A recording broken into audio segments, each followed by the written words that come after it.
friends. Welcome to Flow with River.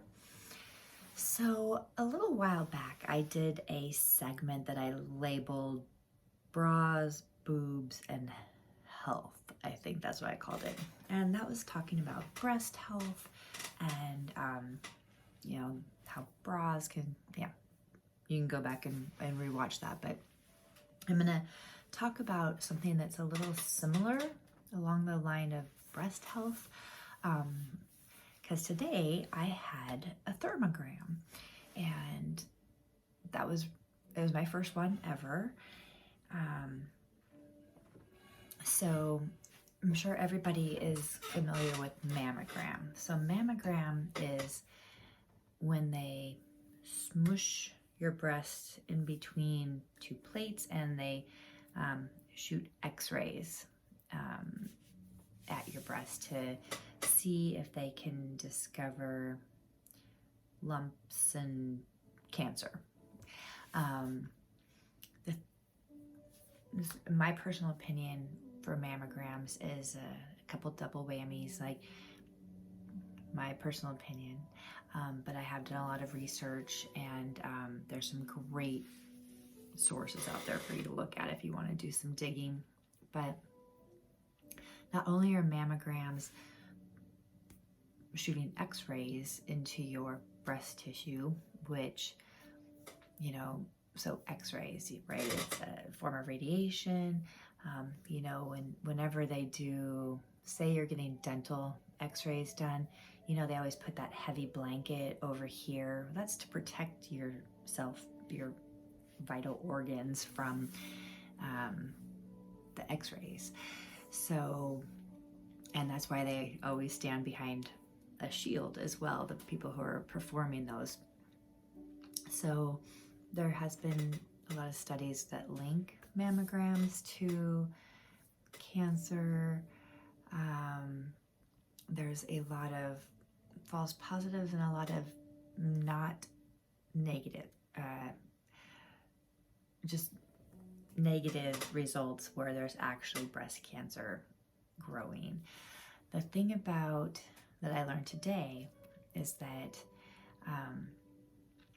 the way the mammograms work is that x-rays can't penetrate the fibrous tissues or whatever they called it of the breast. So basically the cancer has to get to a pretty large size or be in the specific right spot in order for mammograms to detect them. So therefore it's not really a great thing for early detection. So what thermagrams do is they use infrared rays, and they go more on the heat, and they look at the difference in comparison of the breast from one side to the other. They also have this, so it's in color. So cool is blue, the bright red and yellow is going to be where more active heat is. And so because cancer cells take a lot of blood and create a lot of heat, and they grow at a rapid rate, they will be more on the red and yellow side, so they stand out that way. They also have a thing when they do the thermogram, and I'm unclear, but I was educated somewhat today, where the picture is in grayscale, and it shows all the estrogen that is in our breast area, and I believe they go kind of up high too, so it's this whole chest area. And so estrogen dominance is becoming a really big thing in has been for quite a while now. But the imbalance, so our bodies produce estrogen, progesterone, and testosterone. And even if you're a woman, you get a little testosterone. But for women, our two main hormones are estrogen and progesterone. Most of the time, they're going to be out of sync. The estrogen will be really way higher than the progesterone. So I think a good way to think about it is this. When you are, say you get pregnant. Now, let's not do pregnant. Let's do just looking at the cycles, right? So when you bleed, let me think about that for a minute. Estrogen builds up, so that's what's going to be building up, say, your uterine wall, right? So it's preparing for an egg to embed in there so that you can get pregnant. So estrogen builds, it creates, it makes things bigger, and then what happens if you don't get pregnant in your monthly cycle? The progesterone kicks in, the hormones shift, and that's when you bleed and the uterine lining sheds, and that is what is our menstrual blood. So what happens when you are off balance and you're heavier in the estrogen dominant world is you can have a lot of things go awry in our body, anywhere from, like, I had uterine fibroids, which I mentioned was like they would just get huge fibroids, which is just blood. It just kept building and building and building, and my progesterone was really, really, really low. So I would take topical supplements of it, but it didn't help a lot. So here's some things. If you take away our natural hormones and you look at all the other things that can create estrogen buildup in our systems, and this applies to men and women, we are living in a day and age where there is so much excess estrogen coming into our bodies. And there's a few different kinds. There's the hormone estrogen, and there's like xenoestrogens, and there's like different forms. Some of them are things that act like estrogen in your body and kind of mimic it. I think it mimics it. Again, don't hold me to account with any of these words here. I'm just kind of trying to get the point across. So things like heavily sprayed food, things like, the meat and dairy industries, when they use hormones in the animals, that will affect us. Drinking water, if you're drinking just water out of the tap, a lot of our water can be tainted with pharmaceuticals and birth control pills and things like that are not able to get filtered out. So that can be a source.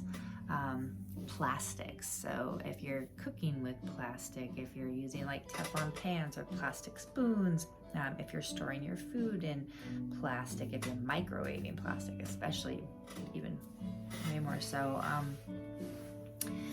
Products, again, the products that we put on our body that aren't organic and natural will have a lot of toxic chemicals that can lead to an estrogen buildup.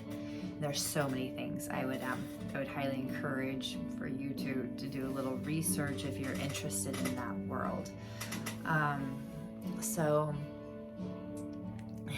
he's rocking out. As far as what I experienced today, the reason I went in is that I had a full hysterectomy, so I started bioidentical hormones, and it's been a little over a year now. And so I just wanted to go in and just get looked at. I have a little bit of breast cancer history in my family, and so I don't do mammograms, so I thought this was great. So here was what my experience was like. First of all, I found this amazing site that I believe is based in Spokane, and I don't know if it extends beyond Spokane, but that is where the founders and my clinician who worked on me is one of the co-founders of, it's called Beyond Pink. And I love that because they educate so much more than just, put fear out there and get a mammogram, and that's pretty much it. A lot of the things that I've seen don't really educate further than that. So it was amazing experience. So first of all, they're relatively expensive. They're not covered by insurance, and So, but they have, it's a 501c3 nonprofit. So they have people that donate grants. They do a lot of fundraisers. And so I was able to get a grant, which was awesome. So I was able to pay what I could, and then they covered the rest, which, thank you so much.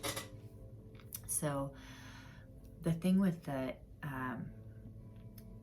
I guess the one drawback for the Thermagrams is that they can show, because they see it so early, they can detect it before it's even really occurring in your body. So sometimes they'll get a lot of kickback, I guess, from false negatives, but then, you know, a year or 2 or 3 or however long later, the same woman will have developed breast cancer where that showed up. So it's a really, really great preventative tool, and as well as being able to see how your body is processing the estrogen that goes into your body. So I'm so excited to get my results back. I'll check back with you in a couple weeks.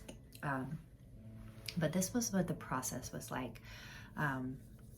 Again, it's based on heat. So there's a lot of things that you can't do leading up to your thermogram, because you don't want to, so like sunburn, you can't have a sunburn because that makes your body hot. So again, this is infrared rays.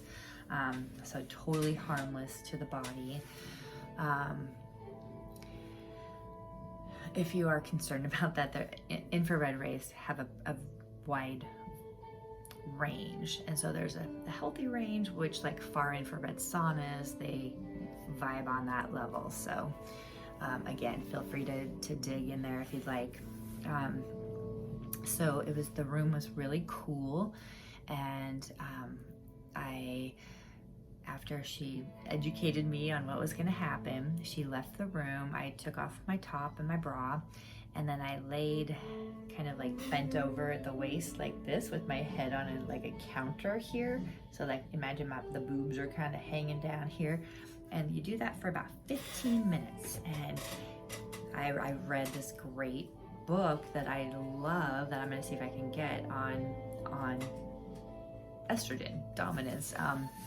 And so you lay there for 15 minutes, and that allows, you know, your body to cool down. Because you know, when you typically are sitting, you know, your breasts hang down, and so they're touching each other. So that bottom area that's underneath, it creates heat.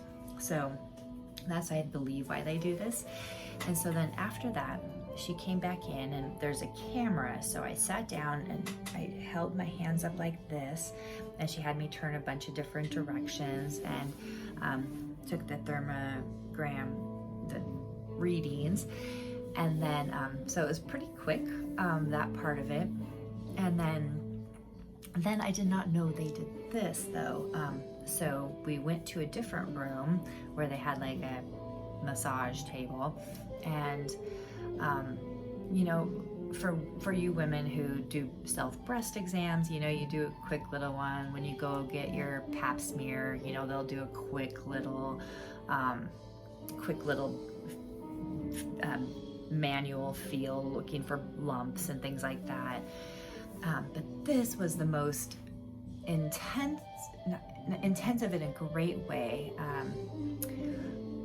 physical exam that I've ever had. So like, you lay on one side, and then kind of they have a little back pillow that you kind of lean and do like this. And then so that not only do they do the breast, but they do the armpit as well, which, remember, that's where a lot of your good chunk of your lymph nodes are. So so they do this pattern where she kind of seemed to circle up, and then she pull down, and she did that all the way around, and then she took out the back thing, and I laid on my back and had my other arm up, and then there was more. Like, I don't know, I didn't time how long it was, but I swear it was like, you know, a good 10 minutes per breast. And I felt so good after that, like walking out, just knowing that she was so thorough. And then also, She would have you stand and then lean over, and she would look for the symmetry in your breast to see if, like, you know, one side is larger than the other, or if there's, you know, any kind of, I don't know, maybe you can see lumps and things like that. So it was cool. So I got a clean bill of health on that physical part, but again, I'm gonna have to wait for a couple weeks before my readings come back.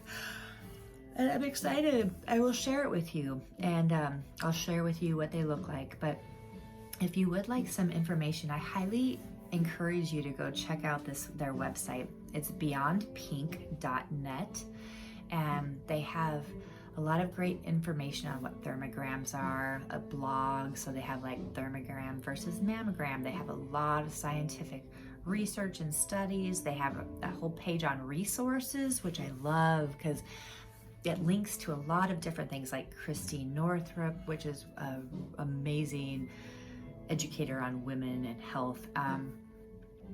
Crispy Cancer, like that site, which is amazing. Just all these different links to take you to different places that you can investigate. So I'm going to be soon linking things into my YouTube videos once I can figure out how to do that, and then once I get that, I will put it here. But for now, go check it out if you'd like, and yeah, take care of your boobies. Oh, and another thing that I did not know is because of the estrogen that's becoming more and more in our where we live and what we eat and what we put in our bodies and all that kind of stuff,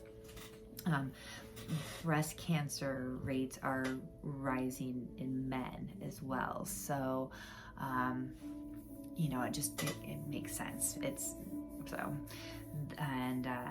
and thermagrams work for men as well. Thermagrams also, they say that young women can start getting them at age 20 because they are completely non-invasive.